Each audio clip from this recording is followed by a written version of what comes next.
the one thing specific to Algeria is we lived after the independence under one party, which was the party that liberated Algeria, which was the FLN, Front Liberté Nationale. And my father spoke about it every single day. He was in the army, he was tortured, he had 6 months in death row before he was going to be executed. And a month before he was supposed to be executed, Algeria was liberated in 5th of July 1962. We haven't reached a generation where we can't remember when the war was. Everyone made sure to pass it down their children because they don't want to go back to a time where there was non-educated Algerians.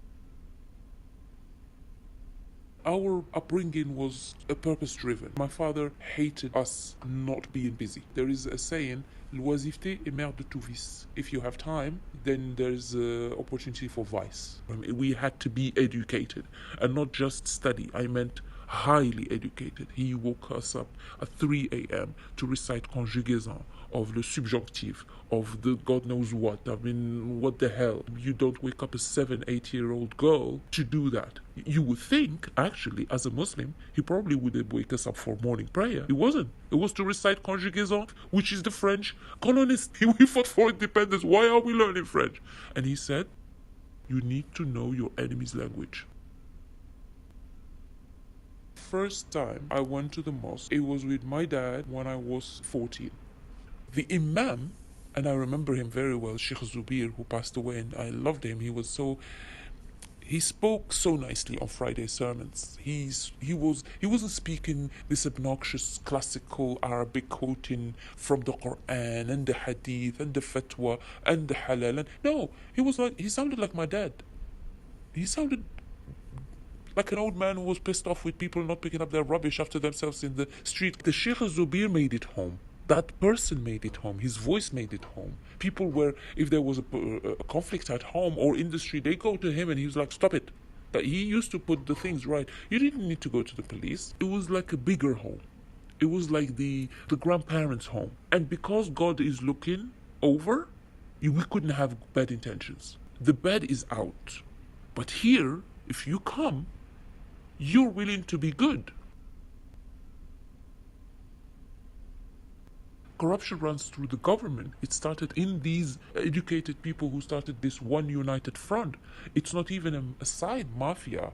It's in the government. And when the multi-partyism came, everybody who had an opinion belonged to a party. Divide and conquer. We were in the mosque. Which party do you think we're going to end up in? Even in my heart, I was thinking, you know what? If they really apply Islam, yes, there will be a clean society. Yes, there will be justice. A woman who I thought was my friend came to my house and said, we need to test your loyalty. Now, I was hurt because I was like, I said, I'm ready to die for this cause. I'm ready to travel. I'm ready to, I can leave my family on. You just tell me. I'm gone. I'm there. She said, it doesn't work like that. We need to test your loyalty. And to do that, you need to burn a bar. We're going to supply you with a cocktail Molotov. You go and you burn.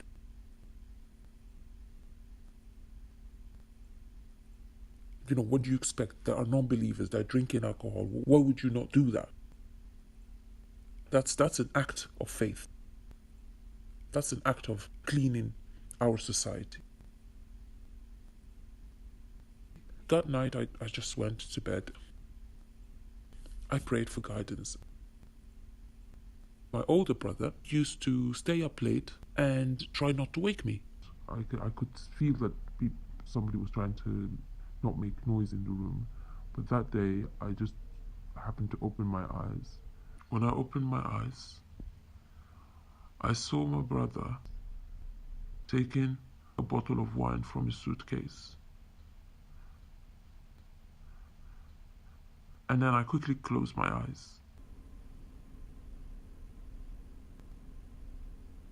I was just left in a black, dark hole, not knowing where to go, whether it's safe to go, whether I have to say yes. So my older sister was it was like thinking already what she saw and how frequent I went to the mosque. How about we go and visit your sister in London? She said, look, you're not happy with anything or anyone at the moment. Let's just go and see what, have a break and come back.